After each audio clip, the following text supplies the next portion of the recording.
नमस्ते दोस्तों, VK Hindustan news channel में आपका स्वागत है। आज की इस वीडियो में आप देखेंगे कि जब से ज्ञानवापी परिसर का सर्वे संपूर्ण हुआ है, तब से भारत के कुछ और भारत के बाहर के कुछ शांति दूतों का पेट में दर्द होने लगा है। वहाँ पर मंदिर होने की संभावना सबसे अधिक है, क्योंकि वहाँ पर 12 फीट का एक शिवलिंग मिला है। और बहुत सारी जानकारी भारतीय पत्रकार ने आरजू काज़मी जी को दी है। ये जानकारी सुनकर आरजू काज़मी भी हैरान रह गई। भारतीय पत्रकार ने कैसे मुगलों का इतिहास उधेड़ कर रख दिया और भारत विरोधी प्रोपेगेंडा करने वालों को भी अच्छी तरह से जवाब दे दिया है। आप सभी से विनती है कि वीडियो को पूरा देखें, चैनल को सब्सक्राइब करें। धन्यवाद। जय हिंद, वंदे मातरम, जय श्री राम। किसी भी शिव मंदिर में शिव जी की सवारी जो है वो नंदी एक बैल का नाम है नंदी। नंदी जो है वो नंदी महाराज बोलते हैं हम लोग, तो नंदी महाराज जो है वो शिव जी की सवारी है। तो हर शिवलिंग में आपको नंदी जी मिलेंगे और वो जो नंदी जी जो है वो जो है वो हमेशा शिवलिंग की तरफ होता है, शिवलिंग की तरफ देखते हैं। तो यहाँ पर एक बड़ी विचित्र बात दिखती थी कि जब भी कोई जाता था, मैं भी गया हूँ वहाँ पर, कि जो वर्तमान शिवलिंग है, तो जो नंदी जी बैठे हैं वहाँ पर, वो नंदी जी इस शिवलिंग की तरफ नहीं देख रहे, वो मस्जिद की तरफ देख रहे हैं। तो इसको लेके सब लोग कहते थे कि भाई शिवलिंग उधर है, नंदी जी उधर देख रहे हैं।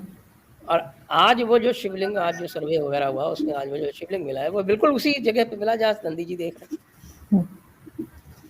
अब इसमें जो अभी का जो प्रेजेंट मुकदमा है, वो प्रेजेंट मुकदमा ये है कि एक इस पे पहले तो 1991 में एक पिटिशन हुई जिसमें ये कहा गया कि साहब ये हमारा मंदिर है, आप ASI से सर्वे करा के, उसी तरह से जैसे अयोध्या में हुआ। अयोध्या में भी ये कहते थे कि साहब यहाँ कुछ नहीं है, यहाँ कुछ नहीं है, यहाँ कुछ नहीं है। बाद में ASI में सर्वे हुआ तो पता चला नीचे मंदिर और उसी से सारा का सारा केस पलट गया और उसी की वजह से फिर वहाँ पे ये डिसीजन हुआ कि ये स्थान जो है ये हिंदुओं को जाएगा। इसी तरह से यहाँ पे भी एक 1991 में पिटिशन लगी कि साहब ये आप इसका भी सर्वे कराइए, इसको ASI से आर्कियोलॉजिकल सर्वे ऑफ इंडिया से इसका सर्वे कराइए। फिर 1991 में जब ये अयोध्या वाला केस चल रहा था तो एक हमारे यहाँ एक एक्ट आ गया, it is called places of worship special provisions act 1991। उसमें ये कहा गया कि किसी भी पूजा के स्थान की स्थिति वही रहेगी जो 15 अगस्त 1947 को थी। तो उसके वजह से वो जो सूट था 1991 वाला वो रुक गया, उसके ऊपर स्टे चल गया। बहुत समय तक उस पर स्टे चलता रहा। फिर स्टे चला तो फिर एक बार स्टे जो है सारे के सारे हट गए, तो फिर उसके ऊपर फिर जो नीचे जो सूट था वो वापस रिवाइव हुआ। उस रिवाइव हुए सूट में फिर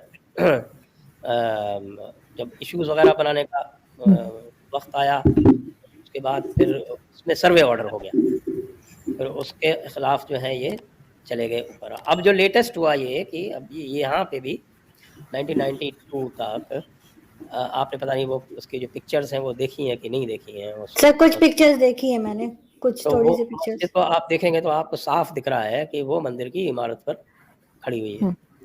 तो उसकी जो वेस्टर्न वॉल है, जो आपको पिक्चर्स आप देखती हैं जहाँ पे वो पूरी वॉल दिखती है, वो उसकी वेस्टर्न वॉल है। और उस वेस्टर्न वॉल में अभी भी कुछ डेटीज थी जिनकी पूजा 1992 तक हो रही थी। 1992 में अचानक उसको बंद कर दिया गया और फिर वो साल में एक बार परमिट की जाती है। उसको श्रृंगार गौरी बोलते हैं।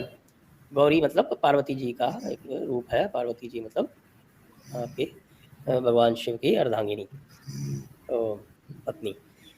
तो श्रृंगार गौरी की पूजा हो रही थी साल में एक बार, जो चौथा दिन होता है नवरात्रि का, उस दिन। ये बिल्कुल ये जो आप देख रहे हैं ये इसकी वेस्टर्न वॉल है, ठीक। और इसी में एक जगह पे वो श्रृंगार गौरी श्राइन है इसी वॉल में। तो उसकी जो पूजा हो रही थी तब उन्होंने ये पिटिशन डाली कि साहब ये श्रृंगार गौरी की पूजा जो रोकी गई है ये कैसे रोकी गई, वो आदेश बताइए हमको, वो किस ऑर्डर से रोक दी गई। अच्छा, वो जो रोकी गई थी वो पूरी तरह से ज़बरदस्ती रोकी गई थी, उसका कोई ऑर्डर नहीं था, बस ये कहा कि रोक दी, कोई ऑर्डर नहीं। तो ये किस ऑर्डर से रोकी गई ये बताइए। फिर क्या कि ये श्रृंगार गौरी का ये जो बाहरी रूप है, इसकी जो मूल प्रतिमा है वो इसके अंदर है, हमें श्रृंगार गौरी की पूर्ण पूजा करने की अनुमति दी जाए, तो उन्होंने जो उसकी जो बाकी जो पूजा रुकी थी वो तो चालू कर दी उन्होंने तुरंत, क्योंकि किसी ऑर्डर से रोकी नहीं थी, तो बिना किसी ऑर्डर के चालू भी होगी। सही। तो वो श्रृंगार गौरी की तो वो शुरू हो गई, लेकिन उसके साथ में जो उन्होंने कहा, मैं आपको वो प्लेन पढ़ के सुनाता हूँ जो सिविल सूट है। सिविल सूट की जो प्रेयर्स है वो मैं पढ़ूंगा तो उससे बिल्कुल स्पष्ट हो जाएगा कि वो सिविल सूट अभी जिसके ऊपर सारा झगड़ा चल रहा है, जिसके ऊपर ये सर्वे हो रहा है, वो क्या था।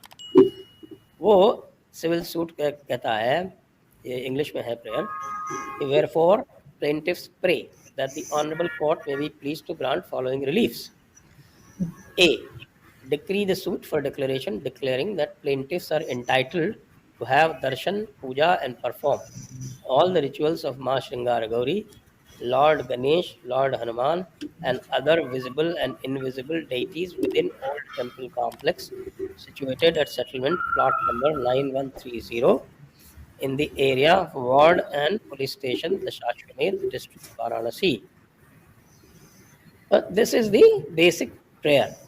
अब ये जो प्लॉट 9130 है, इसको बोल रहे हैं ओल्ड टेम्पल कॉम्प्लेक्स। ये ओल्ड टेम्पल कॉम्प्लेक्स में जो प्रेजेंट मंदिर है और जो मस्जिद है दोनों आते हैं।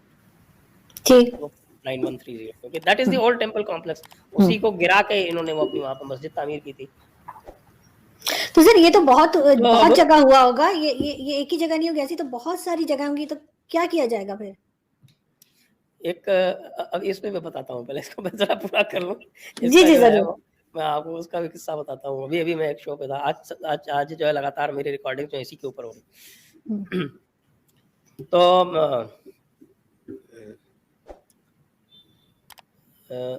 इस पे ये कहा कि साहब कि ये एस्टैब्लिश करने की, फिर उन्होंने एप्लीकेशन डाली जो सिविल प्रोसीजर कोड में। सिविल प्रोसीजर कोड हमारा आपका कॉमन है, वही है जो पाकिस्तान जो ब्रिटिश दे गए थे 1908 वाला, वही चल रहा है हमारे यहाँ, वही चल रहा है आपके यहाँ।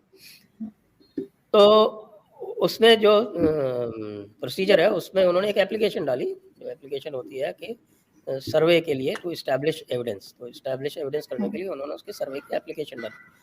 तो उस सर्वे में ये कहा गया कि साहब कि हमें ये यहाँ से एविडेंस उठानी है, तो इसके लिए सर्वे की इजाज़त दी जाए। तो उन्होंने सर्वे के लिए कमिश्नर, एडवोकेट कमिश्नर अपॉइंट कर दिया और एडवोकेट कमिश्नर करके उसको सर्वे की इजाज़त दे दी to gather evidence from the spot. Evidence gather करने के लिए उनको इसकी अनुमति मिल गई। फिर इसको जो मुस्लिम पक्ष था उसने चैलेंज किया हाई कोर्ट में जाके। हाई कोर्ट में उनका जो चैलेंज था वो खारिज हो गया। उसके बाद फिर ये वापस से इनका डिटेल्ड ऑर्डर आया कि भाई आपके एडवोकेट कमिश्नर अपॉइंट होता है, 18 अप्रैल का ऑर्डर है वो, और अपॉइंट करके और उसको ऑथराइज कर दिया। फिर उसने जो है डेट दी आपके, क्या डेट दी, मेरे ख्याल से 7 या 8 की जो भी डेट दी थी उसने। पहली डेट पे इन्होंने हंगामा कर दिया। उस दिन जुमा था और इन्होंने जहाँ पर जुमे के दिन कोई 150 लोग आया करते थे पहले, नॉर्मल दिन में 2-4 लोग आते हैं, तो उस दिन जो है इन्होंने 2000 की भीड़ इकट्ठी कर ली। तो फिर 2000 की भीड़ इकट्ठी कर ली, सर्वे हो नहीं पाया। अगले दिन फिर इन्होंने कहा कि नहीं, हम आपको बैरिकेड के अंदर नहीं जाने देंगे, क्योंकि बैरिकेड जो है उसके अंदर सिर्फ मुसलमान जा सकते हैं। देखिए, सिर्फ मुसलमान जा सकते हैं। वो अलग बात है कि मुसलमानों में लेडीज को अंदर नहीं जाने देते। तो नहीं तो आप मुझे भेज देते, ये तो नहीं कहना चाह रहे। मैं जाके चेक करके आगे देखिए, अभी मजे की बात। फिर वहां पर फिर दोबारा कोर्ट में गया मामला। तो दोबारा कोर्ट ने फिर ये कहा कि आप ना केवल बैरिकेड के अंदर जा सकते हैं, आप इस, क्योंकि वो प्लॉट का उन्होंने रिलीफ मांगा था, इसके हर जगह आप जा सकते हैं। एडवोकेट कमिश्नर जो है वो सब जगह जा सकता है, क्योंकि कमिश्नर तो न्यूट्रल है, कोर्ट ने अपॉइंट किया। उसके साथ में प्लेंटिफ और रिस्पोंडेंट दोनों जा सकते हैं, उनको अपने अपने, और वीडियोग्राफी होगी इसकी, और पूरी इसकी एक रिपोर्ट बना के 17 तारीख को दी जाएगी। तो अब आप ये देखिए कि इन्होंने पहले दिन रजिस्ट किया, तो उसके चक्कर में जब बाद में ये दोबारा ये ऑर्डर, डिटेल्ड ऑर्डर हुआ, तब जहाँ वो मुस्लिम महिलाओं को नहीं जाने देते, वहाँ हिंदू महिलाएं भी अंदर चली गई। अब तो आप देखिए, अब ये मस्जिद तो जो है वो नापाक हो गई, इसको वैसे भी छोड़ देना चाहिए इनको।